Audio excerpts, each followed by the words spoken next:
देखिए ना, अभी इंडिया की मैन्युफैक्चरिंग ग्रोथ ना कितनी तेजी से ग्रो कर रही है। अगर आप वर्ल्ड की टॉप कंट्रीज की मैन्युफैक्चरिंग ग्रोथ के साथ में कंपेयर करेंगे तो इंडिया की मैन्युफैक्चरिंग ग्रोथ काफी तेजी से ग्रो हो रहा है। इसको आप सिंपली मैन्युफैक्चरिंग पीएमआई इंडेक्स से कंपेयर कर सकते हैं। इसी की वजह से आप नोट करेंगे कि एचडीएफसी मैन्युफैक्चरिंग फंड पिछले कुछ समय में बहुत पॉपुलर फंड बना था और आप ये नोट कर सकते हैं कि 2024 से लेकर अब तक इस फंड के अंदर 11,000 करोड़ का इन्वेस्टमेंट्स आया है। लेकिन इसी पे जब अगर परफॉर्मेंस की बात करते हैं तो इस फंड ने पिछले एक साल में मैन्युफैक्चरिंग कैटेगरी के जो जितने भी फंड्स हैं उनके एवरेजेस रिटर्न्स को बीट नहीं किया है और ना ही 3 मंथ्स के रिटर्न्स को भी बीट किया है। पर इस फंड की पोर्टफोलियो की क्वालिटी में कुछ प्रॉब्लम नजर नहीं आती है। पोर्टफोलियो के अंदर जितने भी स्टॉक्स हैं उनकी एवरेज सेल्स ग्रोथ 11% के आसपास है, जो कि काफ़ी अच्छी है।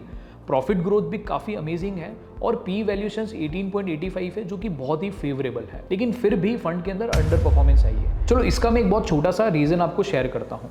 अगर आप मैन्युफैक्चरिंग सेक्टर के अभी के ट्रेंडिंग फंड यानी कि मोतीलाल ओसवाल मैन्युफैक्चरिंग फंड के पोर्टफोलियो को एचडीएफसी मैन्युफैक्चरिंग फंड के पोर्टफोलियो के साथ में कंपेयर करेंगे तो आप देखेंगे मोतीलाल ओसवाल का मेजर एलोकेशन इंडस्ट्रियल्स के अंदर है, जिसके अंदर मेजरली डिक्सन, सीजी पावर और रेडिको खैतान जैसे शेयर्स हैं, जो कि एक साल में बहुत अच्छा परफॉर्म किए और बहुत ही ट्रेंडिंग रहा है और इनका वैल्यूएशन अभी बहुत हाई है।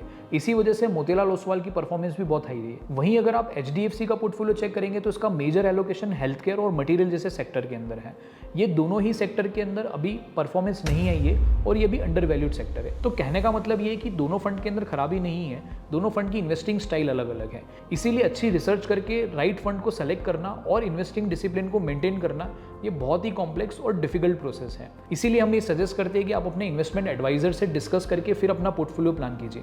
अगर कोई हमसे पर्सनलाइज गाइडेंस चाहता है तो वो हमारी ऐप डाउनलोड कर सकता है। वहाँ पे हमारी एक्सपर्ट टीम है, उनसे बात कर सकता है, अपनी रिक्वायरमेंट वहाँ पे डाल सकता है ताकि उसकी रिक्वायरमेंट के बेसिस पे हम उसका कस्टमाइज इन्वेस्टमेंट प्लान बना के उसको दे सकें।